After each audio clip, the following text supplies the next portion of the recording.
അല്ലാഹു സുബ്ഹാനഹു വ തആലയുടെ നിയമ നിർദ്ദേശങ്ങൾ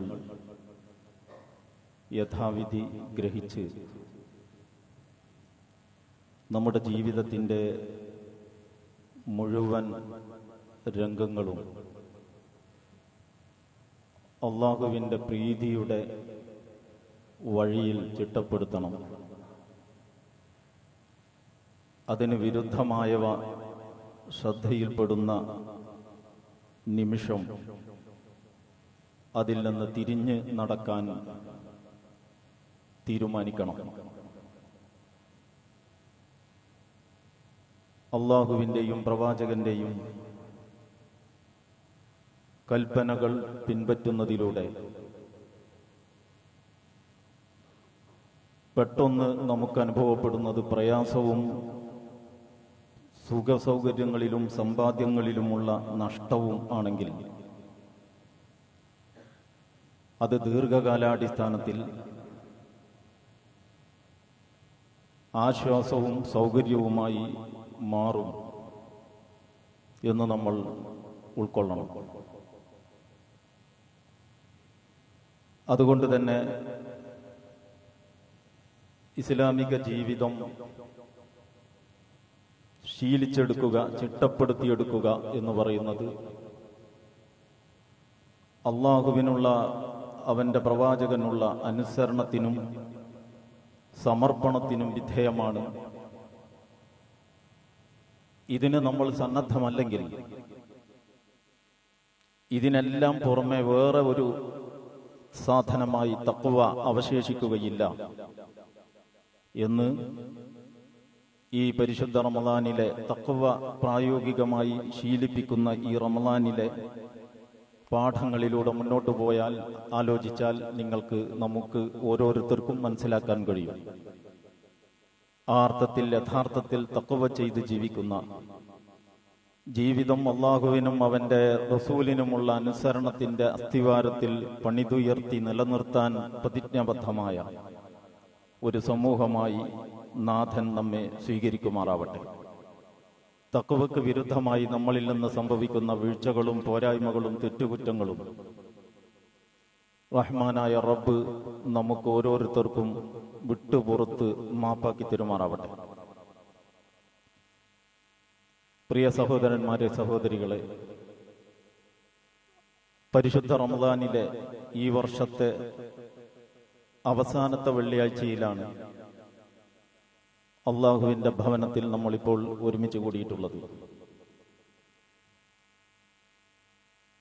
തുടക്കത്തിൽ സൂചിപ്പിച്ചതുപോലെ ഒരു റമളാനിനെ കൂടി സ്വീകരിക്കാനും അതിലൂടെ അല്ലാഹു സുബ്ഹാനഹു വ തആല നമുക്ക് ഏകിയിട്ടുള്ള നാനാവിധങ്ങളായ നന്മകൾ പ്രയോജനപ്പെടുത്താനും നമുക്ക് അവസരം ലഭിച്ചു. ഓരോരുത്തരും അവരവരുടെ സാധ്യതയനുസരിച്ച് ആ അവസരം പ്രയോജനപ്പെടുത്തി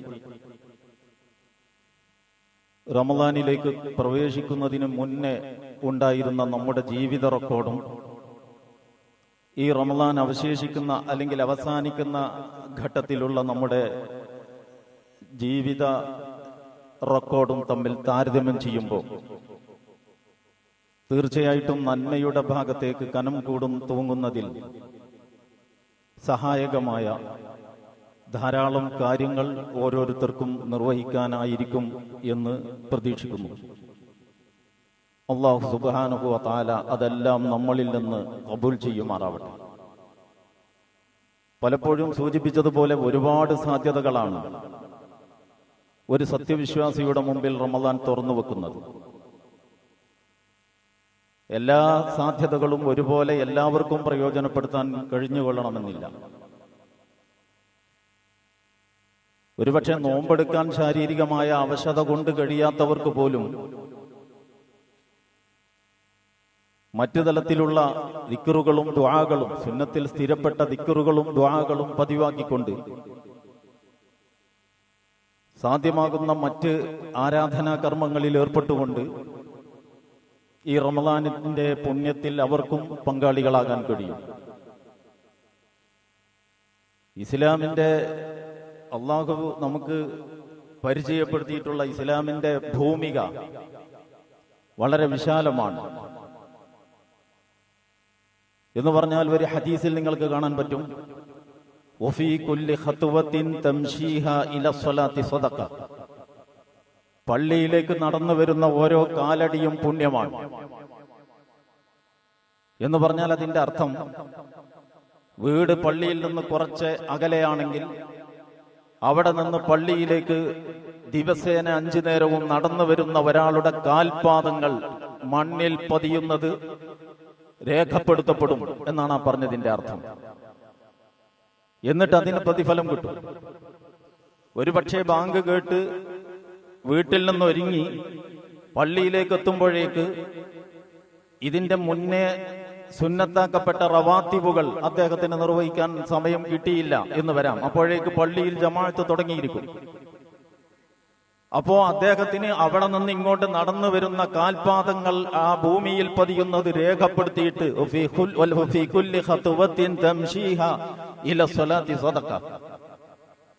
ആ കാൽപ്പാടുകൾ രേഖപ്പെടുത്തിയിട്ട് അതിന് പ്രതിഫലം നൽകും.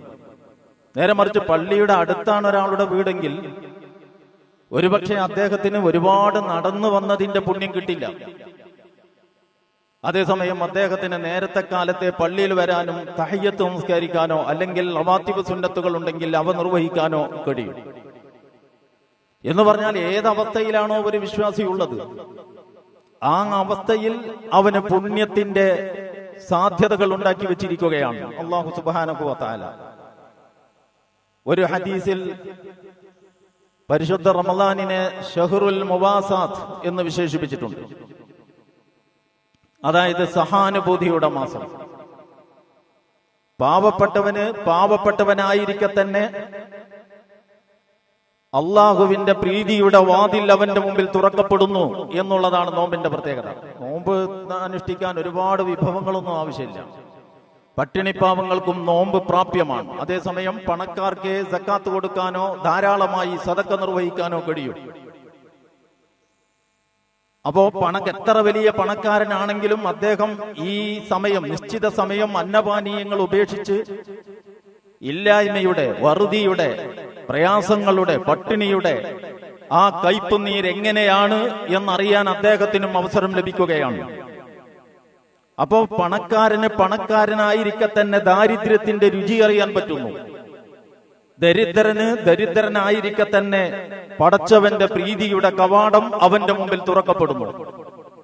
അതാണ് ഷഹ്റുൽ മുവാസാത്ത് എന്ന് പറയുന്നത്. അങ്ങനെ നോമ്പ് നമ്മൾ അതിന്റെ എല്ലാ പ്രയോജനങ്ങളിലൂടെയും നമ്മൾ മുന്നോട്ട് പോയി. ഖുർആൻ പാരായണം ചെയ്ത് ദാനധർമ്മങ്ങൾ നിർവഹിച്ച് നോമ്പ് അനുഷ്ഠിച്ച് നോമ്പ് തുറപ്പിച്ച് ഒന്നാമത്തെ വെള്ളിയാഴ്ചയിൽ ഞാൻ സൂചിപ്പിച്ചതുപോലെ ഇതെല്ലാം നമ്മുടെ ജീവിത രേഖകളുടെ ശുദ്ധീകരണത്തിൽ വളരെ പ്രധാനമായ പങ്ക് വഹിക്കുന്ന കാര്യങ്ങൾ തന്നെയാണ്. പക്ഷെ അത് മാത്രം പോരാ. ഇസ്തിഗ്ഫാർ നടത്തുന്നവരാവണം നമ്മൾ. അള്ളാഹുവിനോട് പൊറുക്കലിനെ തേടുക.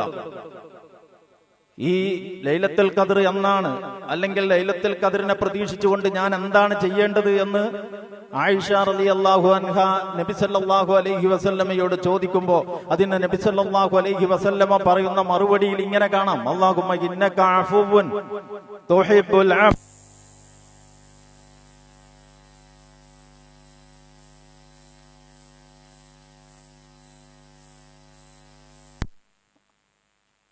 അല്ലാഹുവേ, ഞാൻ വിട്ടുവീഴ്ച ചെയ്യുന്നവനാണ്, നീ വിട്ടുവീഴ്ച ചെയ്യുന്നവനാണ്. അല്ലാഹുമ്മ ഇന്നക അഫുവ്വുൻ, അല്ലാഹുവേ നീ വിട്ടുവീഴ്ച ചെയ്യുന്നവനാണ്. തുഹിബ്ബുൽ അഫ്വ, വിട്ടുവീഴ്ചയെ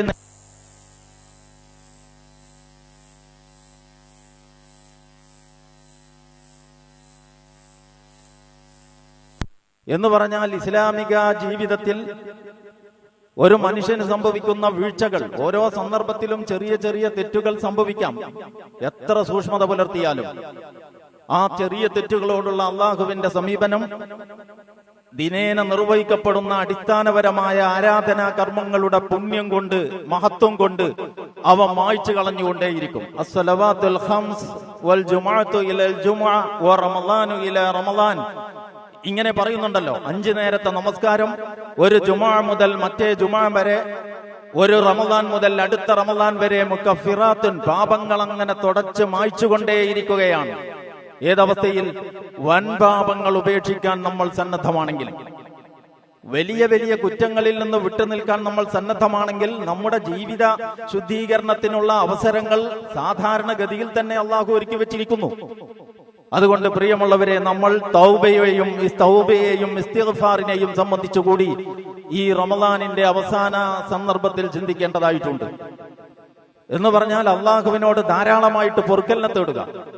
നബി സല്ലല്ലാഹു അലൈഹി വസല്ലമയേക്കാൾ കൂടുതൽ ഇസ്തിഗ്ഫാർ നടത്തുന്ന വേറൊരാളെയും ഞാൻ കണ്ടിട്ടില്ല എന്ന് സഹാബിമാരിൽ നിന്ന് റിപ്പോർട്ട് ചെയ്യപ്പെട്ടത് കാണാൻ പറ്റും. അപ്പൊ പ്രവാചകനാണെങ്കിലോ എല്ലാ പാപങ്ങളും പൊറുക്കപ്പെട്ടവനാണ്. പക്ഷെ എങ്കിലും റബ്ബിനോട് കാരുണ്യത്തിന് വേണ്ടി അഭ്യർത്ഥിക്കുന്നു, ഇസ്തിഗ്ഫാർ നടത്തുന്നു, കുറ്റസമ്മതം നടത്തുന്നു. ഇതൊരു വിശ്വാസിയുടെ സംസ്കാരവും മുഖമുദ്രയുമാകണം എന്ന് നമ്മളെ പഠിപ്പിക്കലും കൂടിയാണ് അതിന്റെ ഉദ്ദേശം. സയ്യിദുൽ ഇസ്തിഗ്ഫാർ എന്ന് പറഞ്ഞുകൊണ്ടൊരു ദുആ ഹദീസുകളിൽ നിങ്ങൾക്ക് കാണാൻ സാധിക്കും. അല്ലാഹുമ്മ അൻത റബ്ബി ഖലഖ്തനി വഅന അബ്ദുക വഅന അലാ അഹ്ദിക വവഅദിക മസ്തതഅതു വഅബൂഉ ലക ബിനിഅമതിക അലയ്യ വഅബൂഉ ബിദംബി ഫഗ്ഫിർലി ലാ തഗ്ഫിറു ദുനൂബ ഇല്ലാ അൻത. അല്ലാഹുവേ, നീയാണ് എന്റെ റബ്ബ്, നീയാണ് എന്നെ സൃഷ്ടിച്ചത്, ഞാൻ നിന്റെ വിനീത വിധേയനായ ദാസനാണ്. എന്റെ മേൽ നീ എന്തൊക്കെ നിയമത്തുകൾ ചെയ്തു തന്നോ അതെല്ലാം ഞാൻ സമ്മതിക്കുന്നു. നിന്റെ സ്ഥാനത്തെ ഞാൻ വില കുറക്കുന്നില്ല, നിന്റെ നിയമത്തിനെ ഞാൻ അവമതിക്കുന്നില്ല, നിന്റെ അനുഗ്രഹങ്ങളെ ഞാൻ മാനിക്കാത്തതായ അവസ്ഥയില്ല. ഇതൊക്കെ സമ്മതിച്ച ശേഷം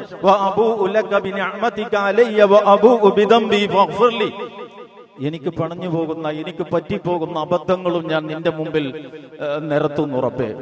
അതുകൊണ്ട് ഫഗ്ഫിർലി, എനിക്ക് നീ പുറത്തു തരണം. പടച്ചവനെ, നീയല്ലാതെ പുറത്തു തരാൻ വേറെ ആരുമില്ല.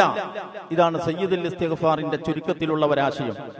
ഈ പ്രാർത്ഥന അറിയുന്നവർക്ക് ഈ പ്രാർത്ഥന ആവർത്തിച്ചുകൊണ്ടിരിക്കാം. ഇന്നല്ലാഹുമ്മ ഇന്നക അഫുവ്വുൻ തുഹിബ്ബുൽ അഫ്വ ഫഅഫു അന്നി എന്നത് ആർക്കും പ്രാപ്യമായ, കാണാതെ അറിയുന്ന പ്രാർത്ഥനയായിരിക്കാം. അപ്പോൾ ആ പ്രാർത്ഥനയുമാവാം. ഇനി അറബിയിൽ പ്രാർത്ഥനകൾ അറിയാത്തവർക്ക് അവർ നേരത്തെ പറഞ്ഞ പോലെ 5 നേരത്തെ നമസ്കാരങ്ങൾക്ക് ശേഷമുള്ള പ്രാർത്ഥനകളിലൊക്കെ അള്ളാഹുവിനോട് അവരുടെ സങ്കടങ്ങൾ പറഞ്ഞുകൊണ്ടേയിരിക്കുന്ന കൂട്ടത്തിൽ, ആവശ്യങ്ങൾ ചോദിച്ചു വാങ്ങണം എന്ന് പറഞ്ഞല്ലോ, ആ കൂട്ടത്തിൽ നിരന്തരമായി പൊറുക്കലിനെ തേടുന്നവരായി നമ്മൾ മാറണം. അതിന്റെ വിശദാംശങ്ങളിലേക്ക് ഞാൻ ഈ സന്ദർഭത്തിൽ പോവുകയല്ല. ഇത് വളരെ പ്രധാനപ്പെട്ട ഒരു കാര്യമാണ്. അതിന്റെ തന്നെ ഭാഗമാണ് നമ്മളുടെ ഈ തൗബ എന്ന് പറയുന്നത്. തൗബ എന്നത് നമ്മുടെ സമുദായം മനസ്സിലാക്കിയതുപോലെ എന്തോ ആഴ്ചയിൽ ഒരിക്കൽ ഒരു ഏട് ചൊല്ലുന്നതിന്റെ പേരല്ല. തൗബ എന്ന് പറയുന്നത് ഒരു നിലപാടാണ്, നിലപാട് മാറ്റമാണ്.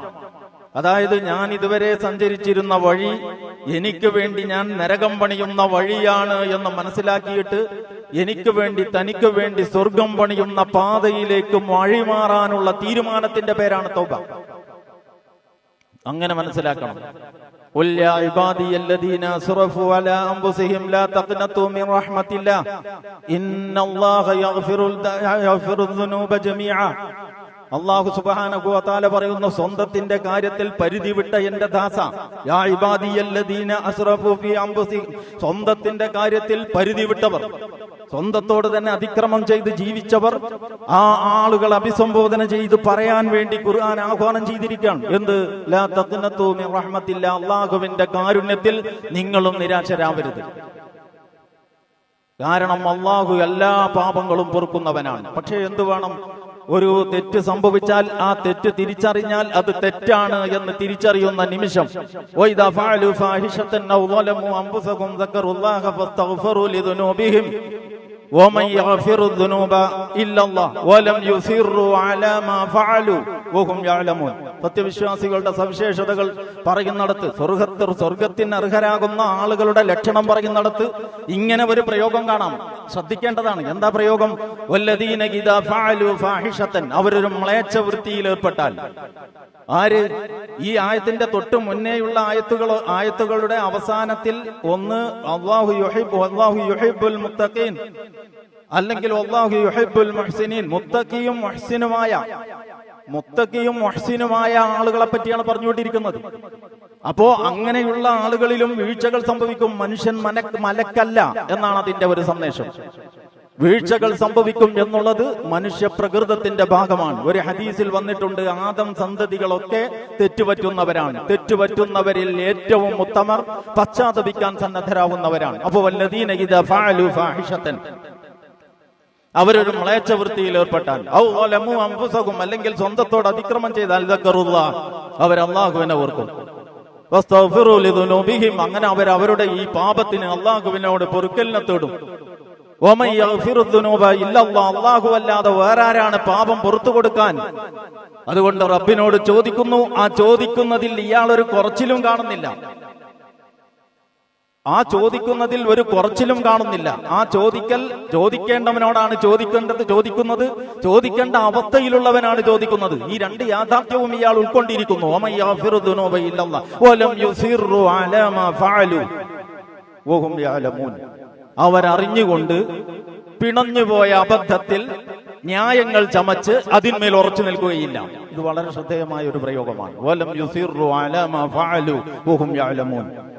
തെറ്റുകൾ അവ എത്ര വലുതാവട്ടെ, അവ പിണഞ്ഞ ശേഷം തിരിച്ചറിഞ്ഞ സമയം തിരിച്ചു നടക്കാൻ, വാനീബു ഇലാ റബ്ബിക്കും വഅസ്ലിമു, നിങ്ങൾ നിങ്ങളുടെ നാഥനിലേക്ക്, അനാബ യുനീബു എന്ന് പറയുന്നത് ഈ വടക്ക് നോക്കി യന്ത്രം ഉണ്ടല്ലോ, ഏതെങ്കിലും ഒരു ദിശ നിർണ്ണയിക്കാൻ ഉപയോഗിക്കുന്ന, കിഴക്ക് നോക്കിയായാലും കൊള്ളാം, വടക്ക് നോക്കി, അങ്ങനത്തെ ഏതെങ്കിലും ഒരു ദിശ കണ്ടെത്താൻ വേണ്ടി സെറ്റ് ചെയ്ത, രൂപകൽപ്പന ചെയ്ത ഒരു ഉപകരണം. ആ ഉപകരണം പ്രത്യേകിച്ച് പഴയ വടക്ക് നോക്കി യന്ത്രമൊക്കെ ഉണ്ട്. അത് നമ്മൾ പൊടുന്നനെ അങ്ങോട്ട് തിരിച്ചാൽ അതിന്റെ സൂചി പടിഞ്ഞാറോട്ടും കിഴക്കോട്ടും ഒക്കെ തിരിയും. അല്ലാതെ വടക്ക് നോക്കി യന്ത്രമാണെങ്കിൽ വടക്കോട്ട് മാത്രമേ അത് തിരിയൂ എന്നൊന്നുമില്ല. അത് കിഴക്കോട്ടും തെക്കോട്ടും ഒക്കെ തിരിയും. പക്ഷെ എന്താണ്, തെക്കിലും കിഴക്കിലും പോയി അത് നിലയുറപ്പിക്കൂല. എവിടേക്ക് തിരിഞ്ഞാലും അത് തിരിച്ച് അതിന്റെ യഥാർത്ഥ സ്ഥാനത്തേക്ക് എത്തും. ഇതിനാണ് അനാബ എന്ന് അറബിയിൽ പ്രയോഗിക്കുന്നത്. മുനീബ് എന്ന ഒരു വിശേഷണം ഒരു വിശ്വാസിക്ക് വരുന്നത് ഈ അർത്ഥത്തിലാണ്. വലം യുസിറു അലാ മാ ഫഅലു, ആ ചെയ്ത പിണഞ്ഞുപോയ അബദ്ധത്തിൽ അവർ ഉറച്ചു നിൽക്കുകയില്ല എന്നാണ്. അപ്പോ അള്ളാഹുവിലേക്ക് അത് തിരിച്ച് സൂറത്ത് ഖാഫിൽ അങ്ങനെ ഒരു പ്രസ്താവന നടത്തുന്നുണ്ട്. അദൃശ്യതയിൽ അള്ളാഹുവിനെ ഭയപ്പെട്ടിട്ട് ആ നാഥനിലേക്ക് തന്നെ ഖേദിച്ചു മടങ്ങുക. ഏത് അബദ്ധത്തിൽപ്പെട്ടാലും തിരിച്ചറിഞ്ഞ ഉടനെ തിരിഞ്ഞ് നാഥനിലേക്ക് എത്തുക. ഇതൊരു സത്യവിശ്വാസി ഇവിടെ മുഖമുദ്രയാവേണ്ടതാണ്. ഇത്തരം ആളുകൾക്കുള്ളതാണ് തൗബ. തൗബ അള്ളാഹുമായി നമ്മളും അള്ളാഹും തമ്മിൽ മാത്രമുള്ള ഒരു ഇടപാടിലാണ് നമുക്ക് പ്രശ്നമുണ്ടായിട്ടുള്ളതെങ്കിൽ, പാളിച്ച പറ്റിയിട്ടുള്ളതെങ്കിൽ, അതിൽ കുറ്റബോധമുണ്ടാവുകയും ആവർത്തിക്കുകയില്ലെന്ന് തീരുമാനിക്കുകയും ചെയ്തു പോയതിൽ പശ്ചാത്തപിക്കുകയും ചെയ്താൽ അള്ളാഹു തൗബ സ്വീകരിച്ചേക്കാം. ബാക്കി അള്ളാഹുവിന്റെ കയ്യിലാണ്. പക്ഷെ അങ്ങനെ ഇതൊക്കെ ഈ മൂന്ന് കാര്യങ്ങളെ വേണ്ടൂ. കുറ്റബോധം തെറ്റാണെന്ന് സമ്മതിക്കണം, കുറ്റബോധം ഉണ്ടാവണം, ആവർത്തിക്കുകയില്ലെന്ന് നിശ്ചയിക്കണം. എന്നിട്ട് കഴിഞ്ഞു പോയത് അള്ളാഹുവിലേക്ക് സമർപ്പിച്ചാൽ അള്ളാഹു പുറത്തു തരും. നേരെ മറിച്ച് മറ്റൊരു മനുഷ്യനുമായി ബന്ധപ്പെട്ടതാണ് നമ്മുടെ ഇടപാടെങ്കിലോ, ആ മനുഷ്യൻ പൊറുക്കാതെ അള്ളാഹു പൊറുക്കൂല. ഒരാളുടെ ഹക്കാണ് നമ്മുടെ കയ്യിലുള്ളെങ്കിൽ ആ ഹക്ക് അയാൾക്ക് തിരിച്ചു കൊടുക്കാതെ അള്ളാഹു പുറത്തു തരൂല. ഒരാളെ ശാരീരികമോ മാനസികമോ മറ്റോ ആയി പ്രയാസപ്പെടുത്തിയതാണെങ്കിൽ അദ്ദേഹത്തിന്റെ ആ പ്രയാസത്തിന് പരിഹാരമുണ്ടാക്കാൻ ന്യായമായ വഴിയുണ്ടോ അത് സ്വീകരിക്കാതെ റബ്ബിനോട് മാത്രം എത്ര പ്രാർത്ഥിച്ചിട്ടും ഒരു പ്രയോജനവും ഉണ്ടാവില്ല. അപ്പൊ സൃഷ്ടികളോട് അതിക്രമം ചെയ്ത വിഷയത്തിൽ ഇങ്ങനെ ഒരു വശവും കൂടി നമ്മൾ പരിഗണിക്കണം. പറഞ്ഞു വരുന്നത് ഈ തൗബ എന്ന് പറയുന്നത് ഒരു നിലപാട് മാറ്റമാണ്. അത് ജീവിതത്തിൽ സഞ്ചരിക്കുന്ന വഴി ശരിയുടേതല്ല എന്ന് തിരിച്ചറിഞ്ഞ് ശരിയുടെ വഴിയിലേക്ക് ബോധപൂർവം മാറി സഞ്ചരിക്കാനുള്ള തീരുമാനമാണ്. ആ തീരുമാനം എടുത്ത ശേഷവും അബദ്ധം പറ്റാം. ആ അബദ്ധത്തെ പറ്റിയാണ് നേരത്തെ പറഞ്ഞത്. അങ്ങനെ അബദ്ധം സംഭവിച്ചാൽ അത് പിണഞ്ഞ് തിരിച്ചറിഞ്ഞ ഉടനെ അത് തിരുത്താനുള്ള സന്നദ്ധതയുണ്ടാവുക എന്നുള്ളത്. ഖുർആനിലും ഹദീസിലും ഈ വിഷയകമായി ധാരാളം കാര്യങ്ങൾ കാണാം. അതിന്റെ വിശദാംശങ്ങളിലേക്ക് പോകേണ്ട ഒരു സന്ദർഭമല്ല ഇത്. തൗബയെ കുറിച്ച് പറയുമ്പോൾ പലതവണ ഞാൻ നിങ്ങളുടെ ശ്രദ്ധയിൽ വെച്ച ഒരു സംഭവം, അതിന്റെ വിശദാംശങ്ങൾ വിട്ട് ഈ സന്ദർഭത്തിലും ഞാൻ ഓർമ്മപ്പെടുത്തുകയാണ്. അതെന്താണെന്ന് ചോദിച്ചാൽ, ഒരു ദിവസം നബി സല്ലല്ലാഹു അലൈഹി വസല്ലമ ജീവിച്ചിരിക്കുന്ന സമയത്ത് അബൂ ഹുറൈറയുടെ അടുക്കൽ വന്ന്, പ്രവാചകന്റെ കാലത്ത് അബൂ ഹുറൈറയുടെ അടുക്കൽ വന്ന്, വിശദാംശം വിടുകയാണ്, അടുക്കൽ വന്നിട്ട് ഒരു സ്ത്രീ, ഒരു സഹോദരി ഒരു ഫത്വ, ഒരു വിധി ചോദിച്ചു. ഞാൻ ഒരുത്തനുമായിട്ട് അവിഹിത ബന്ധത്തിൽ ഏർപ്പെട്ടു, അങ്ങനെ കുഞ്ഞുണ്ടായപ്പോ ഞാൻ കൊന്നുകളഞ്ഞു, എനിക്ക് തൗബ കിട്ടുമോ? ഇതാണ് ചോദ്യം. ഈ ചോദ്യം കേട്ടാൽ പെട്ടെന്ന് ആരോട് ചോദിച്ചാലും പ്രതികരിക്കാൻ സാധ്യതയുള്ളതുപോലെ അബൂ ഹുറൈറ വളരെ ക്ഷുഭിതനായി. അപ്പൊ തെറ്റുകുറ്റങ്ങളുടെ ഗൗരവം മനസ്സിലാക്കാതെ വഴിവിട്ട ജീവിതം നടത്തുന്ന ഒരു സഹോദരിയാണത്. ഇപ്പോൾ സംഗതി വശാൽ കുറ്റബോധമുണ്ടായതാണ്, ഇത് തന്നെ ഏർപ്പാടാക്കിയവളല്ല എന്ന് ആ ചോദ്യത്തിന്റെയും സന്ദർഭത്തിന്റെയും തേട്ടത്തിൽ നിന്ന് മനസ്സിലാക്കാൻ കഴിയും. അബൂ ഹുറൈറ പറഞ്ഞു, നിങ്ങൾക്കൊന്നും ഒരു തൗബയില്ല, പൊയ്ക്കോ എന്റെ മുന്നിൽ നിന്ന്. അവരാർത്ത് അട്ടഹസിച്ച് നിലവിളിച്ചു കൊണ്ടുപോയി എന്ന് ചരിത്രം രേഖപ്പെടുത്തിയിരിക്കുന്നു. എന്നിട്ട് ഈ സംഭവം റസൂലിന്റെ അടുക്കൽ വന്നിട്ട് റസൂലിനോട് പറഞ്ഞു. റസൂൽ ഇങ്ങനെ ഒരാൾ ചോദിച്ചു, ഒരു സ്ത്രീ സഹോദരി ചോദിച്ചു, നിങ്ങൾ എന്ത് പറഞ്ഞു? ഞാൻ ഇങ്ങനെ പറഞ്ഞു. നബി സല്ലല്ലാഹു അലൈഹി വസല്ലമയുടെ മുഖം വിവർണമായി. എന്നിട്ട് സൂറത്തുൽ ഫുർഖാനിലെ ഒരു സൂക്തം നബി സല്ലല്ലാഹു അലൈഹി വസല്ലമ അബൂ ഹുറൈറക്ക് ഓതി കേൾപ്പിച്ചു കൊടുത്തു. ഇല്ലാ മൻ താബ വആമന വമൻ താബ വആമന ഇല്ലാ മൻ താബ വആമന വഅമില അമലൻ സാലിഹൻ ഫഉലൈക യുബദ്ദിലുല്ലാഹു സയ്യിആതിഹിം ഹസനാത്ത്. ഒരു മനുഷ്യൻ വല്ലദീന ലാ യദ്ഊന മഅല്ലാഹി ഇലാഹൻ ആഖർ എന്നൊക്കെ തുടങ്ങിയിട്ട് ഗൗരവപ്പെട്ട പാപങ്ങളെ പറ്റിയൊക്കെ പറയുന്നതിന്റെ തുടർച്ചയായിട്ട് പറയാണ്. അങ്ങനെ ആരെങ്കിലും പശ്ചാത്തപിക്കുകയും വിശ്വസിക്കുകയും സൽക്കർമ്മങ്ങൾ അനുഷ്ഠിക്കുകയും കഴിഞ്ഞുപോയതിൽ ആത്മാർത്ഥമായിട്ട് ഖേദിക്കുകയും ചെയ്യുകയാണെങ്കിൽ ഫഉലൈക യുബദ്ദിലുല്ലാഹു സയ്യിആതിഹിം ഹസനാത്ത്, അവരുടെ കഴിഞ്ഞകാല പാപങ്ങൾ അള്ളാഹു ഹസനാത്തുകളായിട്ട്, നന്മകളായിട്ട് പരിവർത്തിപ്പിക്കും എന്ന് പറഞ്ഞാൽ ഇതൊക്കെ ഇങ്ങനെയൊക്കെയുള്ള ഒരു അവസരമുണ്ട് എന്ന് മനസ്സിലാക്കി തെറ്റ് ചെയ്യാൻ ഇറങ്ങി പുറപ്പെട്ടവനെ പറ്റിയല്ല ഇത്. സാഹചര്യങ്ങളുടെ ഒരു ഒഴുക്കിൽ ഗൗരവതരമായ ജീവിതത്തിന്റെ ഗൗരവങ്ങൾ മനസ്സിലാക്കാതെ ഒഴുക്കിനൊത്ത് പോയിട്ട് ഒരു ഘട്ടത്തിൽ ഒരു യാഥാർത്ഥ്യബോധം, ഒരു വീണ്ടു വിചാരമുണ്ടാകുന്നു. ആത്മാർത്ഥമായി തന്നെ വീണ്ടു വിചാരം. ഈ ആയത്ത് ഇറങ്ങുന്നതിന്റെ ഒരു പശ്ചാത്തലമായിട്ട് പറയുന്നത്, ഇസ്ലാമിലേക്ക് വഹ്ശിയെ പോലെ ജാഹിലിയ കാലത്ത് വിശ്വാസികളെ കൊല്ലുകയും ശിർക്ക് ചെയ്യുകയും മറ്റു പല അതിക്രമങ്ങളിലും ഏർപ്പെടുകയും ഒക്കെ ചെയ്ത ആളുകൾ ഇസ്ലാമിലേക്ക് വന്നു. ഇസ്ലാമിലേക്ക് വന്ന ശേഷം അവരെ ഈ കുറ്റബോധം വേട്ടയാടി. ഞാൻ വിശ്വാസിയെ കൊന്നവനാണ്, ഞാൻ വിശ്വാസികളെ കൊന്നവനാണ്, ഞാൻ ശിർക്ക് ചെയ്തവനാണ്, ഇന്ന പരാക്രമങ്ങളിൽ ഏർപ്പെട്ടവനാണ്, എനിക്ക് പുറത്തു കിട്ടുമോ? ഈ പ്രവാചകന്റെ കൂടെ വന്ന് ചേർന്നതിന് ശേഷവും അവരെ ഈ കുറ്റബോധം വേട്ടയാടിക്കൊണ്ടിരുന്നു.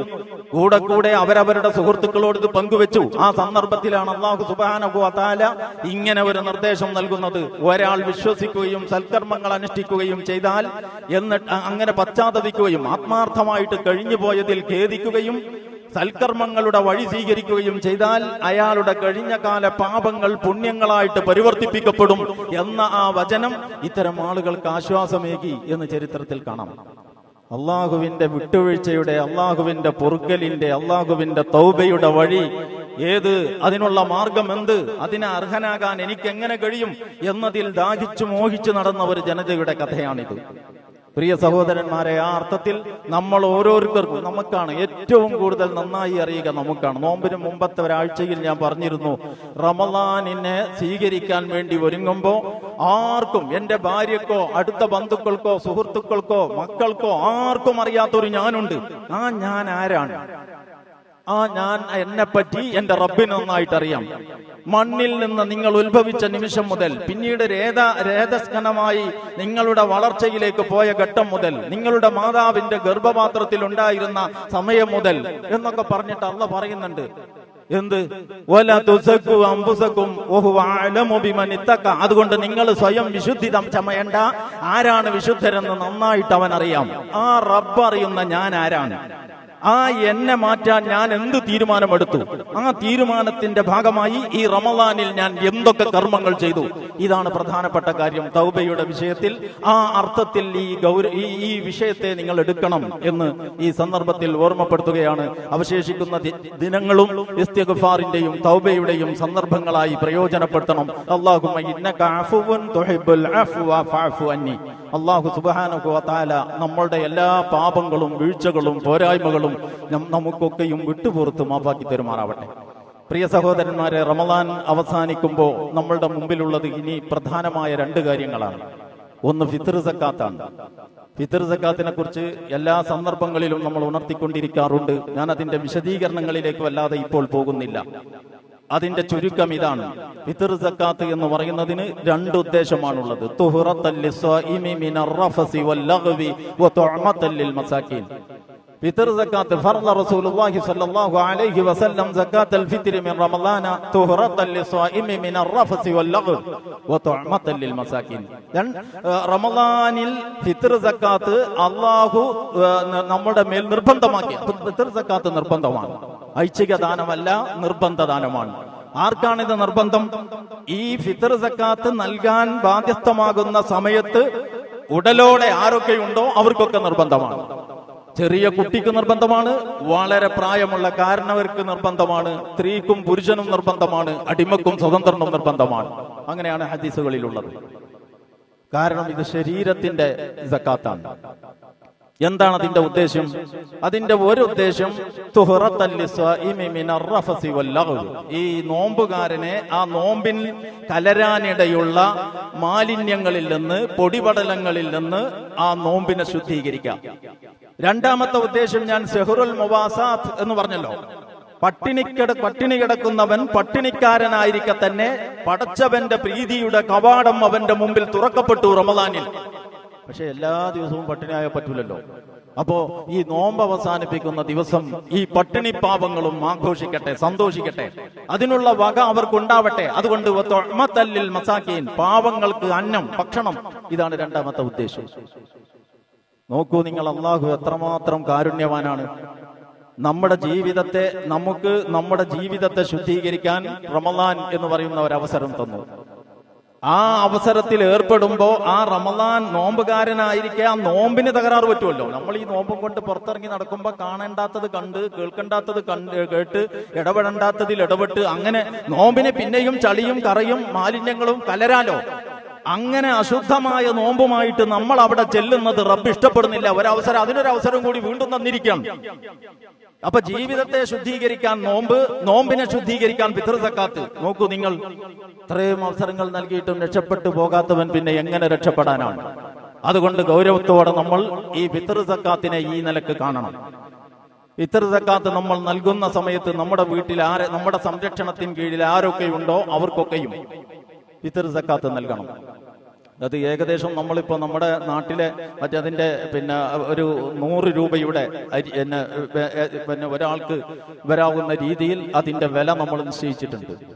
പ്രായോഗികമായി അത് പ്രദേശത്തിനനുസരിച്ച് വ്യത്യാസമുണ്ടാകാം. നബി സല്ലല്ലാഹു അലൈഹി വസല്ലമയുടെ കാലത്തെ തൂക്കമനുസരിച്ചാണ് അവർ നൽകിയിരുന്നത്. നമ്മളിതിലേക്ക് കൺവെർട്ട് ചെയ്യുമ്പോൾ, പരിവർത്തിപ്പിക്കുമ്പോൾ വരുന്നതനുസരിച്ച് വില ശേഖരിച്ച് ധാന്യങ്ങൾ വാങ്ങി നൽകുകയാണ് ചെയ്യുന്നത്. വില നൽകിയാലും മതിയാകുന്നതാണ്. പക്ഷെ നമ്മുടെ ഇവിടത്തെ ജീവിത സാഹചര്യത്തിൽ കുറെ കൂടി ഓരോ കുടുംബവും ഈ ഉദ്ദേശ്യാർത്ഥം തന്നെ ഇത് പ്രയോജനപ്പെടുത്തുന്നു എന്ന് ഉറപ്പുവരുത്താൻ ഉചിതമായിട്ടുള്ളത് ധാന്യങ്ങൾ നൽകലാണ് എന്ന അടിസ്ഥാനത്തിലാണ് നമ്മൾ ധാന്യം അഥവാ അരി നൽകുന്നതിന് പരിഗണന കൊടുക്കുന്നത്. അപ്പൊ ഇത് ഫിത്ർ സക്കാത്ത്. മൻ അദ്ദാഹ ഖബല സ്വലാത്തി ഫഹിയ സക്കാത്തും മഖ്ബൂല വമൻ അദ്ദാഹ ബഅദ സ്വലാത്തി ഫഇന്നഹാ സദഖത്തും മിനസ് സദഖാത്ത്. നമസ്കാരം, പള്ളിയിൽ നമസ്കാരം പിരിയുന്നതിന് മുമ്പ്, പെരുന്നാൾ നമസ്കാരം പിരിയുന്നതിന് മുമ്പ് ഇത് നൽകിയാൽ അത് ഈ ഫിത്ർ സക്കാത്തിന്റെ ഗണത്തിൽപ്പെടും. പെരുന്നാൾ നമസ്കാരത്തിന് ശേഷമാണ് നൽകുന്നതെങ്കിൽ പല ദാനധർമ്മങ്ങളും ചെയ്യുന്ന കൂട്ടത്തിലൊന്ന് എന്നല്ലാതെ ഫിത്ർ സക്കാത്തായിട്ട് അത് പരിഗണിക്കൂല എന്ന് പറഞ്ഞാൽ അതിന്റെ അർത്ഥം ഇത് പെരുന്നാൾ ദിവസം നമസ്കാരത്തിന് മുമ്പ് ഈ ബാധ്യത നിർവഹിച്ചിരിക്കണം. എത്ര ദിവസം മുമ്പ് തുടങ്ങാം എന്ന് ചോദിച്ചാൽ ഈ ബാധ്യത പെരുന്നാൾ നമസ്കാരത്തിന് മുമ്പ് നിർവഹിക്കാൻ എപ്പോ തുടങ്ങലാണോ ആവശ്യം അപ്പോൾ മുതൽ തുടങ്ങാം എന്ന് പറയാനായിരിക്കും ഉചിതം എന്ന് എനിക്ക് തോന്നുന്നു. അല്ലാതെ ഇത്രാം തീയതി മാസം കണ്ടിട്ടേ കൊടുക്കാൻ തുടങ്ങാവൂ എന്നില്ല. ഓരോരുത്തരും ഈ സക്കാത്തിന്റെ കാര്യം പറഞ്ഞ മാതിരി തന്നെ ഓരോരുത്തരും അവരുടെ സാമർഥ്യം അനുസരിച്ച് ഓടി പരമാവധി ഫിത്ർ സക്കാത്ത് ശേഖരിക്കുക എന്നതൊരു മത്സര ബുദ്ധിയോടെ എടുക്കുന്ന ഒരു സമ്പ്രദായമായിട്ടും നമ്മുടെ സമുദായത്തിൽ കാണപ്പെടുന്നുണ്ട്. ഇസ്ലാമിലെ ഒരു അടിസ്ഥാന ആരാധനാ കർമ്മവും ഇസ്ലാമിന്റെ ചൈതന്യത്തിനെ കോട്ടം തട്ടിക്കുന്ന രീതിയിലാവുന്നത് ഉചിതമല്ല. എന്ന് പറഞ്ഞാൽ യാചകരെ ഉൽപ്പാദിപ്പിക്കലോ യാചക സംവിധാനത്തെ നിലനിർത്തലോ അല്ല സക്കാത്തിന്റെയും ഫിത്ർ സക്കാത്തിന്റെയും ഉദ്ദേശം. അതുകൊണ്ട് ഒരു പ്രദേശത്തെ സക്കാത്ത് അല്ലെങ്കിൽ ഫിത്ർ സക്കാത്ത് രണ്ടും രണ്ടാണ്, ഞാൻ അത് ചേർത്ത് പറഞ്ഞു എന്നേ ഉള്ളൂ. ഫിത്ർ സക്കാത്ത് ശേഖരിച്ച് അർഹരെ കണ്ടെത്തി ലിസ്റ്റ് ചെയ്ത് അളന്നു തൂക്കി തിട്ടപ്പെടുത്തി അവരുടെ വീടുകളിലേക്ക് എത്തിക്കുക എന്നതാണ് ഏറ്റവും മാന്യമായ രീതി.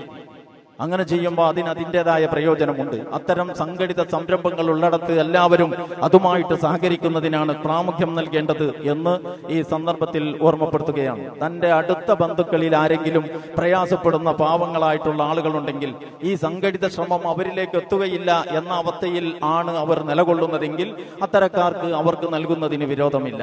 അത് സക്കാത്തിന്റെയും സംഘടിത സക്കാത്തിന്റെയും ഫിത്ർ സക്കാത്തിന്റെയും കാര്യത്തിൽ പൊതുവായി പറയാവുന്ന ഒരു ചെറിയ ഇളവ് മാത്രമാണ്. ആ ഇളവുകളെ സംബന്ധിച്ച് മുമ്പും നമ്മൾ പറഞ്ഞിട്ടുണ്ട്. ഞാനിപ്പോൾ അതിന്റെ മറ്റു കാര്യങ്ങളിലേക്ക് പോകുന്നില്ല. ആ അർത്ഥത്തിൽ റമദാൻ അവസാനിക്കുന്നതോടെ നമ്മൾ ഫിത്ർ സക്കാത്ത് നൽകുന്നതിന്, ആ നിർബന്ധ ബാധ്യത നിർവഹിക്കുന്നതിന് സന്നദ്ധമാകണം. അതിന്റെ ഗൗരവത്തിൽ അതിന്റെ വ്യവസ്ഥകൾ പാലിച്ചുകൊണ്ട് എന്ന് ഈ സന്ദർഭത്തിൽ ഓർമ്മപ്പെടുത്തുകയാണ്. മറ്റൊരു കാര്യം നമ്മളുടേത് പെരുന്നാൾ നമസ്കാരമാണ്. സാധാരണ പെരുന്നാൾ നമസ്കാരത്തെ സംബന്ധിച്ചും അതിന്റെ ആദാബുകളെ കുറിച്ചും പറയാറുണ്ട്. റസൂലുള്ളാഹി സ്വല്ലല്ലാഹു അലൈഹി വസല്ലമ പൊതു മൈതാനങ്ങളിലാണ്, വളരെ പവിത്രമായ മസ്ജിദുകൾ ഉണ്ടായിരിക്കെ, മസ്ജിദുൽ ഹറാമും അതുപോലെ മസ്ജിദുൽ നബവിയും ഒക്കെ ഉണ്ടായിരിക്കെ പൊതു മൈതാനങ്ങളിലാണ് പെരുന്നാൾ നമസ്കാരങ്ങൾ നിർവഹിച്ചിരുന്നത് എന്ന് നമുക്ക് ഹദീസുകളിൽ കാണാൻ സാധിക്കും. ആ ഒരു ചര്യ പിന്തുടർന്നുകൊണ്ട് ഈദ്ഗാഹുകൾ നമ്മൾ തയ്യാറാക്കുന്നുണ്ട്. ഇപ്രാവശ്യവും നമ്മൾ പതിവായി ഈദ്ഗാഹ് നടത്തിക്കൊണ്ടിരിക്കുന്ന സ്ഥലത്ത് നമ്മുടെ പെരുന്നാൾ നമസ്കാരം നടക്കും. അതിന് നിശ്ചയിച്ച സമയത്തിന് മുന്നേ അവിടെ എത്തുക എന്നത് വളരെ പ്രാധാന്യപൂർവ്വം അതിൽ പങ്കെടുക്കാൻ ഉദ്ദേശിച്ചവർ കാണണം. പെരുന്നാൾ ദിവസം രാവിലെ നമ്മളുടെ പരിഗണനയിലെ ഏറ്റവും പ്രധാനപ്പെട്ട വിഷയം പെരുന്നാൾ നമസ്കാരമായിരിക്കണം. അങ്ങനെ കണ്ടാൽ ഇതിനൊരു പ്രയാസമില്ല. വീട്ടിലെ എല്ലാ ഒരുക്കവും കഴിഞ്ഞിട്ട് പിന്നെ ഒരു പെരുന്നാൾ നമസ്കാരവും എന്ന് വെച്ചാൽ വെയിലൊക്കെ ചൂടാവുന്ന ഇന്നത്തെ സമയത്ത് നമുക്ക് അത്രയും വൈകിപ്പിക്കാൻ പറ്റില്ല. അപ്പൊ നിശ്ചയിച്ച സമയത്തിന് തുടങ്ങും. അതിന് ആദ്യം നമസ്കാരവുമാണ്. ഇത് ഖുതുബന്റെ നമ്മുടെ നഷ്ടം നമുക്ക് ഖുതുബയിൽ അങ്ങ് വീണ്ടെടുക്കാം എന്ന് വിചാരിക്കാനും പറ്റൂല പെരുന്നാൾ നമസ്കാരം ആവുമ്പോൾ. അതുകൊണ്ട് സമയത്തിനെത്തുന്നതിന് ശ്രദ്ധിക്കണം. അതാണ് ഒരു കാര്യം. അടിസ്ഥാന സൗകര്യങ്ങൾ മുസല്ല ഒന്നു കൊണ്ട് വരിക പോലെയുള്ള കാര്യങ്ങൾ സ്വാഭാവികമായും നമുക്ക് പതിവായി ശീലമുള്ളത് കൊണ്ട് ശ്രദ്ധിക്കും എന്ന് ഞാൻ വിചാരിക്കുന്നു. മറ്റൊരു കാര്യം, പുരുഷന്മാരായാലും സ്ത്രീകളായാലും ഈദ്ഗാഹുകളിലേക്ക് വരുന്നവർ ഈ 30 ദിവസം അല്ലെങ്കിൽ 29 ദിവസം നോമ്പെടുത്ത ആ പുണ്യം കളഞ്ഞു കുളിക്കുന്ന വേഷവിധാനങ്ങളുമായിട്ട് വരരുത്. നമ്മുടെ ഈ വസ്ത്ര വിപണി എന്ന് പറയുന്നത് നമ്മളാരുമല്ല രൂപപ്പെടുത്തുന്നത്. അവിടെ എല്ലാ തരം ആഭാസങ്ങളും മഹത്വവൽക്കരിക്കപ്പെട്ട് വിറ്റഴിച്ചുകൊണ്ടിരിക്കുമ്പോൾ അതൊക്കെ അപ്രകാരം തന്നെ വാങ്ങിക്കൂട്ടി എടുത്തണിഞ്ഞിട്ടാണ് നമ്മൾ വരുന്നതെങ്കിൽ, പ്രത്യേകിച്ച് സഹോദരിമാരുടെ കാര്യത്തിൽ, കാരണം പുരുഷന്മാർക്ക് ഉള്ളതിനേക്കാൾ കുറച്ചുകൂടി കൂടുതൽ ആദാബുകൾ അവരുടെ ശാരീരികമായ ഘടനയുടെയും പ്രകൃതിപരമായ തേട്ടത്തിന്റെയും അവസ്ഥ പരിഗണിച്ച് അള്ളാഹു വെച്ചിട്ടുണ്ട്. അഭിപ്രായ വ്യത്യാസമില്ലാത്ത കാര്യമാണത്. അപ്പോ ആ അവസ്ഥയിൽ വേഷവിധാനങ്ങൾ ശ്രദ്ധിക്കണം. അതിനൊന്നും പറ്റാത്തവര് വീട്ടിൽ ഇരുന്ന് വീട്ടിൽ വെച്ച് നിസ്കരിച്ചാൽ മതി. അവർ ഈദ്ഗാഹിലേക്ക് വരേണ്ടതില്ല. കാരണം ഈദ്ഗാഹ് എന്ന് പറയുന്നത് ഈ നോമ്പ് അവസാനിപ്പിച്ചുകൊണ്ടുള്ള നമ്മുടെ ഈ മഹത്തായ കർമ്മത്തിന്റെ ഒരു പരിസമാപ്തി കുറിക്കുന്ന രംഗമാണ്. അതിന്റെ പവിത്രത അത്രക്ക് പ്രാധാന്യപൂർവ്വം നമ്മൾ കാത്തു സൂക്ഷിക്കണം. ആ വിഷയത്തിൽ ശ്രദ്ധിക്കണം എന്ന് ഓർമ്മപ്പെടുത്തുകയാണ്. പ്രിയ സഹോദരന്മാരെ, അവസാനിക്കുന്ന ഈ സന്ദർഭത്തിൽ ഒരു കാര്യവും കൂടി ഞാൻ നിങ്ങളുടെ ശ്രദ്ധയിൽ വെക്കുന്നു. അതെന്താണ്? ഇത്രയും ദിവസം നമ്മൾ ഈ കർമ്മത്തിൽ ഏർപ്പെട്ടത്, ഈ കർമ്മം കൊണ്ട് നമുക്ക് നാളെ സ്വർഗത്തിൽ പോകണം, നമ്മുടെ ജീവിതം ശുദ്ധീകരിക്കുന്നതിന് ഈ കർമ്മങ്ങളെല്ലാം ഉപകരിക്കണം എന്ന് ആത്മാർത്ഥമായിട്ട് ആഗ്രഹിച്ചുകൊണ്ടാണ്. എങ്കിൽ നിങ്ങൾ അല്ലാഹു സുബ്ഹാനഹു വ തആല വിശുദ്ധ ഖുർആൻ സൂറത്ത് മുഹമ്മദിൽ ഒരു പ്രയോഗം നടത്തുന്നുണ്ട്, ഒരു പ്രസ്താവന നടത്തുന്നുണ്ട്. അതെന്താണ്? യാ അയ്യുഹല്ലദീന ആമനൂ അത്തിഉല്ലാഹ വ അത്തിഉർ റസൂല വലാ തുബ്തിലു അഅമാലക്കും. വിശ്വാസികളെ, നിങ്ങൾ അല്ലാഹുവിനെ അനുസരിക്കണം, റസൂലിനെ അനുസരിക്കണം, നിങ്ങളുടെ അമലുകൾ നിങ്ങൾ തന്നെ ബാത്തിലാക്കരുത്. അങ്ങനെ ഒരു പരിപാടി പൊതുവെ നമ്മൾ മനസ്സിലാക്കിയിട്ടില്ല. നമുക്ക് എത്ര എന്താ ശീലമുള്ളതെന്ന് ചോദിച്ചാൽ നമ്മളിങ്ങനെ അമല് ചെയ്യുക, അള്ള മലക്കുകളെ വെച്ച് അത് രേഖപ്പെടുത്തുക, അവിടെ ചെല്ലുമ്പോൾ പ്രതിഫലം കിട്ടുക. ഇത് മാത്രമേ നമുക്കറിയുള്ളൂ. ഈ ഒരു സമാധാനത്തിലും പ്രതീക്ഷയിലുമാണ് നമ്മളുള്ളത്. ഈ സമാധാനത്തിലും പ്രതീക്ഷയിലും നമ്മൾ അവിടെ ചെന്ന് നോക്കുമ്പോൾ ആകെ കൊട്ട കാലിയായിട്ട് അവിടെ വെച്ച് തലചൊറിയുന്ന അവസ്ഥ കാണാൻ റബ്ബ് ഇഷ്ടപ്പെടാത്തത് കൊണ്ട് അവൻ നേരത്തെ നമ്മൾ അറിയിച്ചിരിക്കുകയാണ്. എന്ത്? യാ അയ്യുഹല്ലദീന ആമനൂ, സത്യവിശ്വാസികളെ, അത്തിഉല്ലാഹ, അല്ലാഹുവിനെ അനുസരിക്കണം, അത്തിഉർ റസൂല, റസൂലിനെയും അനുസരിക്കണം. പിന്നെന്ത് വേണം? വലാ തുബ്തിലു അഅമാലക്കും, നിങ്ങളുടെ അമലുകളെ നിങ്ങൾ തന്നെ ബാത്തിലാക്കരുത്. നമ്മുടെ ഒറ്റ വാക്കിൽ പറഞ്ഞാൽ നമ്മുടെ അമലുകൾ നമ്മൾ തന്നെ ബാത്തിലാക്കാതെ ജീവിക്കാൻ കഴിയണമെങ്കിൽ അള്ളാഹിനെയും റസൂലിനെയും അനുസരിച്ച് ജീവിക്കണം. എവിടെ എവിടെ അള്ളാഹുവിനും റസൂലിനുമുള്ള അനുസരണത്തിന്റെ ഫ്രെയിമിലേക്ക് നമ്മുടെ പ്രവൃത്തിയോ വാക്കോ പോകുന്നോ അവിടെ നമ്മളുടെ കർമ്മം നമ്മൾ തന്നെ നഷ്ടപ്പെടുത്തുകയാണ് എന്ന് നിങ്ങൾ കാണണം. പാപ്പരൻ ആര് എന്ന ഒരു ചോദ്യമുണ്ടല്ലോ. റസൂലിനോട് ചോദിച്ച, റസൂലുള്ളാഹി സ്വല്ലല്ലാഹു അലൈഹി വസല്ലമ സഹാബത്തിനോട് ചോദിച്ച, അതദറൂന മനിൽ മുഫ്ലിസ്, ആരാണ് പാപ്പരൻ? പാപ്പരൻ ആരാന്ന് ചോദിച്ചാൽ 5 പൈസക്ക് വകയില്ലാത്തവൻ. നമ്മൾ അങ്ങനെയുള്ള മറുപടി പറയാം. അൽ മുഫ്ലിസു ഫീനാ മല്ലാ ദിർഹമ ലഹു വലാ മതാ. പാപ്പരൻ എന്ന് പറയുന്നത് 5 പൈസക്ക് വകയില്ലാത്തവനാണ്. അവരും അങ്ങനെ തന്നെയാണ് മറുപടി പറഞ്ഞത്. അപ്പൊ റസൂലുള്ളാഹി തിരുത്തി, എന്റെ സമുദായത്തിലെ പാപ്പരൻ അന്ത്യദിനത്തിൽ വരുന്ന ഒരുത്തനാണ്. എന്റെ സമുദായത്തിലെ പാപ്പരൻ അന്ത്യദിനത്തിൽ വരുന്ന ഒരുത്തനാണ്. അവൻ നിസ്കരിച്ചിട്ടുണ്ട്, നോമ്പെടുത്തിട്ടുണ്ട്, ഒരുപാട് പുണ്യങ്ങൾ ചെയ്തിട്ടുണ്ട്. പക്ഷെ അതോടൊപ്പം ഒരുപാട് ആളുകളെ ശാരീരികമായി, സാമ്പത്തികമായി, മാനസികമായി പല തരത്തിലും നാവ് കൊണ്ടും കൈ കൊണ്ടും ശരീരം കൊണ്ടും കണ്ണുകൊണ്ടും ഏതൊക്കെ അവയവങ്ങൾ കൊണ്ട് എങ്ങനെയൊക്കെ ആളുകളെ ഇടിച്ചു താഴ്ത്താമോ, വില കുറക്കാമോ, പുച്ഛിക്കാമോ, അവമതിക്കാമോ അതിലൊക്കെ ഏർപ്പെട്ടിട്ടുണ്ട്. ഇങ്ങനത്തെ ഒരു മനുഷ്യനാണ്. അപ്പൊ ഇയാളുടെ ഈ പരാതി തീർക്കാൻ വേണ്ടിയിട്ട് ആവലാതിക്കാരുടെ പുണ്യങ്ങളിൽ നിന്ന് ഈ പരാതി ആക്ഷേപിക്കപ്പെട്ട ഈ മനുഷ്യന്റെ നന്മകളിൽ നിന്ന് ഓരോന്നെടുത്ത് ഓരോ പരാതിക്കാരന് കൊടുത്ത് പരാതിക്കാരങ്ങനെ പിരിച്ചുകൊണ്ടിരുന്നു റബ്ബ് എന്നാണ് ഹദീസ്. അങ്ങനെ ഇയാളുടെ ഈ സൽക്കർമ്മിയായ ഈ മനുഷ്യന്റെ ഭാണ്ഡം കാലിയായി, കൊട്ട കാലിയായി. പക്ഷെ പരാതിക്കാർ തീർന്നിട്ടില്ല. അപ്പൊ പിന്നെ ഉഖിദ മിൻ ഖതായാഹും തുരിഹത് അലൈഹി സുമ്മ തുരിഹ ഫിന്നാർ. പുണ്യം കൊടുത്ത് പിരിച്ചയക്കാൻ കഴിയാതെ വന്നപ്പോ അവരുടെ പാപം വാങ്ങിയിട്ട് തത്തുല്യമായ പാപം വാങ്ങിയിട്ട് ഇയാളുടെ കൊട്ടയിലേക്ക് ഇങ്ങോട്ട് ഇട്ട് കൊടുത്തിട്ട് ഈ പോയിക്കോ. അങ്ങനെ ഓരോരുത്തരുടെയും ഭാരം, പിന്നെ തിന്മയുടെ ഭാരം കുറച്ച് കുറഞ്ഞു കിട്ടി. ഇയാളുടെ തിന്മയുടെ തുലാസ് വല്ലാതെ കനം തൂങ്ങി.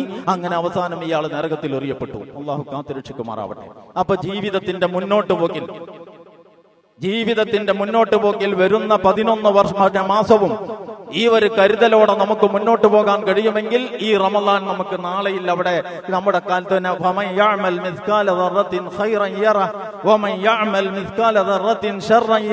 എന്ന് പറഞ്ഞല്ലോ. 6 അണുമണിത്തൂക്കം നന്മ ചെയ്തോ അവനത് കാണും, 6 അണുമണിത്തൂക്കം തിന്മ ചെയ്തോ അവനത് കാണും എന്ന് പറഞ്ഞ ആ ദിവസം ഇത് പ്രയോജനം ചെയ്യും. അങ്ങനെ പ്രയോജനം ചെയ്യുന്ന വിധം ഈ നന്മകളെ കൈമോശം വരാതെ സൂക്ഷിക്കാൻ അള്ളാഹുവിനും റസൂലിനുമുള്ള അനുസരണത്തിൽ ജീവിതത്തെ നിലനിർത്തുമെന്ന് തീരുമാനിക്കുക. അതാണ് നമ്മൾ ചെയ്യേണ്ട കാര്യങ്ങൾ. ഇത്രയുമാണ് ഈ സന്ദർഭത്തിൽ നിങ്ങളോട് ഓർമ്മപ്പെടുത്താനുള്ളത്. അല്ലാഹു സുബ്ഹാനഹു വ തആല നമ്മെ എല്ലാവരെയും അനുഗ്രഹിക്കുമാറാവട്ടെ. പടച്ചവനെ, ഞങ്ങളോട് നീ കരുണ കാണിക്കണേ അല്ലാഹ്. ഞങ്ങൾക്ക് സംഭവിച്ചു പോകുന്ന, ഞങ്ങളിൽ നിന്ന് പിണയുന്ന, ഞങ്ങൾക്ക് പറ്റുന്ന വീഴ്ചകളും പോരായ്മകളും റഹ്മാനെ നീ വിട്ടുവീഴ്ച ചെയ്യുന്നവനും പുറത്തു കൊടുക്കുന്നവനുമാണ്. അതുകൊണ്ട് ഞങ്ങൾക്ക് നീ പുറത്തു തരണേ അല്ലാഹ്. ഞങ്ങളോട് കരുണ കാണിക്കണേ തമ്പുരാനെ. നിന്റെ വഴിയിൽ ജീവിക്കാനും നിന്റെ മാർഗത്തിൽ മുന്നോട്ട് പോകാനുമുള്ള ഞങ്ങളുടെ മനസ്സിന് നീ സ്ഥൈര്യം നൽകണേ അല്ലാഹ്. പൈശാചികമായ പ്രലോഭനങ്ങളിലും മറ്റും ഏർപ്പെട്ടുകൊണ്ട് സംഭവിക്കുന്ന എന്തൊക്കെ വഴികേടുകളുണ്ടോ അതിൽ നിന്നൊക്കെ ഞങ്ങളെയും ഞങ്ങളുടെ വളരുന്ന തലമുറയെയും നീ കാത്തുരക്ഷിക്കണേ അല്ലാഹ്. ഞങ്ങളുടെ മക്കളെ വഴിപഴപ്പിക്കാൻ വേണ്ടി എന്തൊക്കെ തരത്തിലുള്ള കെണികളൊരുക്കിയാണ് പിശാചിന്റെ കിങ്കരന്മാർ ഇന്ന് രംഗത്തുള്ളത് എന്ന് നിനക്കറിയാം റബ്ബേ. പടച്ചവനെ, അതിൽ നിന്നെല്ലാം ഞങ്ങളുടെ തലമുറകളെ കാത്തുരക്ഷിക്കാനുള്ള ഞങ്ങളുടെ ശ്രമത്തിനെ നീ തുണക്കണേ അല്ലാഹ്. ഞങ്ങളുടെ പരിശ്രമങ്ങൾക്ക് നീ ഖൈറും ബർക്കത്തും നൽകണേ അല്ലാഹ്. ഞങ്ങളുടെ വീഴ്ചകൾ നീ പുറത്തു തരണേ റബ്ബേ. ഞങ്ങളിൽ നിന്ന് തിരിച്ചു വിളിച്ച ഞങ്ങൾക്ക് പ്രിയപ്പെട്ട മാതാപിതാക്കൾ, ഞങ്ങളുടെ ഇണകൾ, ഞങ്ങളുടെ പ്രിയ മക്കൾ, ഞങ്ങളോട് ദുആ കൊണ്ട് വസിയത്ത് ചെയ്തവർ, ഇങ്ങനെ ആരൊക്കെയാണോ ഉള്ളത്, പടച്ചവനെ, അവരെ പറ്റി എല്ലാം നിനക്കറിയാം റഹ്മാനായ റബ്ബേ. അവർക്കൊക്കെ നീ പുറത്തു കൊടുക്കണേ തമ്പുരാനെ. അവരുടെ ബർസഖിയായ ജീവിതം സ്വർഗീയമാക്കണേ അല്ലാഹ്. അവരുടെ അമലുകൾ സ്വീകരിക്കണേ നാഥ, അവരുടെ തെറ്റുകൾ വിട്ടുപൊറുക്കണേ റബ്ബേ, അവരെയും ഞങ്ങളെയും നിന്റെ ജന്നാത്തുൽ ഫിർദൗസിൽ ഒരുമിച്ച് കൂട്ടണേ തമ്പുരാനെ. നമ്മളുടെ ഈ റമദാനിൽ നമ്മൾ ഏർപ്പെട്ടുകൊണ്ടിരിക്കുന്ന ധാരാളം കാര്യങ്ങളുണ്ട്. ഈ പള്ളിയിൽ തന്നെ നമ്മൾ ഇവിടെ നടത്തിക്കൊണ്ടിരിക്കുന്ന സംഘടിതമായ ഇഫ്താറുകളുണ്ട്. അതിന് സാമ്പത്തികമായി ചെറുതും വലുതുമായ സഹായം ചെയ്ത സഹോദരങ്ങളുണ്ട്. പതിവായി അതിനെ പിന്തുണച്ചുകൊണ്ടിരിക്കുന്ന സുഹൃത്തുക്കളുണ്ട്. അതുപോലെ തന്നെ അതിന്റെ ഓരോ ദിവസവും അത് നിർവഹിക്കുന്നതിന് വേണ്ടി സേവനം ചെയ്തുകൊണ്ടിരിക്കുന്ന, അവരുടെ വീടുകളിലെ നോമ്പുതുറ എന്ന മാധുര്യം മാറ്റിവെച്ച് ഇതിൽ സന്തോഷം കണ്ടെത്തുന്ന സുഹൃത്തുക്കളുണ്ട്. റഹ്മാനായ റബ്ബേ, അവർക്കൊക്കെയും നീ ഖൈറും ബർക്കത്തും നൽകണേ തമ്പുരാനെ. അവരുടെ അമലുകളൊക്കെ സ്വീകരിക്കണേ അല്ലാഹ്, അവരുടെ വീഴ്ചകൾ പുറത്തു കൊടുക്കണേ തമ്പുരാനെ. പല നിരത്തിൽ ഈ സംരംഭങ്ങളെ നാനാവിധങ്ങളായ രീതിയിൽ സഹായിച്ചുകൊണ്ടിരിക്കുന്ന സഹോദരങ്ങളും സഹോദരിമാരുമുണ്ട്. റഹ്മാനെ, അവരുടെ ചെറുതും വലുതുമായ എല്ലാ സ്വതക്കകളും നീ സ്വീകരിക്കണേ അല്ലാഹ്. അതുകൊണ്ട് അവർക്ക് ഖൈറും ബർക്കത്തും നൽകണേ റബ്ബേ. മാരക രോഗങ്ങളിൽ നിന്ന്, വലിയ ആപത്തുകളിൽ നിന്ന്, മുസീബത്തുകളിൽ നിന്ന് അവരുടെയും ഞങ്ങളുടെയും കുടുംബങ്ങളെ നീ കാത്തുരക്ഷിക്കണേ അല്ലാഹ്. പടച്ചവനെ, വിദേശങ്ങളിൽ ജോലി ചെയ്യുന്നവരും കണ്ണത്താ ദൂരങ്ങളിൽ ചെന്ന് പഠിക്കുന്നവരുമായ ഞങ്ങളുടെ മക്കളും വേണ്ടപ്പെട്ടവരുമുണ്ട്. അവരോടൊപ്പം നിന്റെ ഒരു കാവൽ എപ്പോഴും ഉണ്ടാകണേ അല്ലാഹ്. അവർക്ക് അവരുടെ പ്രവർത്തനങ്ങളിൽ ഐശ്വര്യം നൽകണേ അല്ലാഹ്. അവർക്ക് അവരുടെ പ്രവർത്തനങ്ങളിൽ ഖൈറും ബർക്കത്തും നൽകണേ അല്ലാഹ്. ഞങ്ങൾ വളർത്തിയ അതേ ദീനി ചിട്ടയിൽ ഉറച്ചു നിൽക്കാൻ ഏത് സാഹചര്യത്തിലും അവർക്ക് സ്ഥൈര്യം നൽകുന്ന ഒരു നല്ല ഇസ്തിഖാമത്ത് നിന്റെ ഭാഗത്ത് നിന്ന് കാവലായി അവർക്ക് നീ നൽകണേ അല്ലാഹ്. പടച്ചവനെ, ലോകത്തിന്റെ വിവിധ ഭാഗങ്ങളിൽ പൊരുതിക്കൊണ്ടിരിക്കുന്ന, നീതിക്ക് വേണ്ടി, സമാധാനത്തിന് വേണ്ടി, നിലനിൽപ്പിന് വേണ്ടി പൊരുതിക്കൊണ്ടിരിക്കുന്ന വിശ്വാസി വിഭാഗങ്ങളുടെ പാദങ്ങൾക്ക് സ്ഥൈര്യം നൽകണേ അല്ലാഹ്. പടച്ചവനെ, ഗസയിലെ ജനങ്ങളെ കൂട്ടക്കുരുതി നടത്തിക്കൊണ്ടിരിക്കുന്ന ധിക്കാരികളെ നീ അമർച്ച ചെയ്യണേ അല്ലാഹ്. അവിടെ നിന്ന് ജീവൻ ഇസ്ലാമിന്റെ മാർഗത്തിൽ, നിന്റെ ഭവനത്തിന്റെ മാർഗത്തിൽ, ഒന്നാമത്തെ ഖിബലയുടെ മാർഗത്തിൽ എല്ലാം ത്യജിക്കാൻ സന്നദ്ധമായ ആ ജനതക്ക് നീ കാവൽ നൽകണേ അല്ലാഹ്. അവർക്ക് സ്ഥൈര്യവും ശക്തിയും നൽകണേ അല്ലാഹ്. അവരുടെ മേലെ അതിക്രമം കാണിക്കുന്ന ധിക്കാരികളെ നീ അമർച്ച ചെയ്യണേ അല്ലാഹ്. ചരിത്രത്തിൽ വളരെ നിർണായകമായ ഘട്ടങ്ങളിലൊക്കെയും ധിക്കാരികളെയും താന്തോന്നികളെയും പിടിച്ചുകെട്ടിയ പടച്ചവനെ, നിന്നോട് ഞങ്ങൾ സങ്കടപ്പെടുന്നു. ഈ സഹോദരങ്ങൾക്ക് നിന്റെ കാവലുണ്ടാവണേ അല്ലാഹ്. അവരുടെ എല്ലാ അവസ്ഥയിലുള്ള പതിതത്വവും നീ പരിഹരിച്ചു കൊടുക്കണേ റബ്ബേ. പടച്ചവനെ, ഞങ്ങളുടെ എല്ലാ വീഴ്ചകളും പുറത്ത് ഞങ്ങൾക്ക് നിന്റെ ജന്നാത്തുൽ ഫിർദൗസിൽ ഉന്നതമായ പദവി നൽകണേ അല്ലാഹ്. അഖൂലു ഖൗലി ഹാദാ അസ്തഗ്ഫിറുല്ലാഹ ലീ വലക്കും വലിജമീഇൽ മുഅ്മിനീന വൽ മുഅ്മിനാത്ത് വസ്തഗ്ഫിറൂഹു ഇന്നഹു ഹുവൽ ഗഫൂറുർ റഹീം.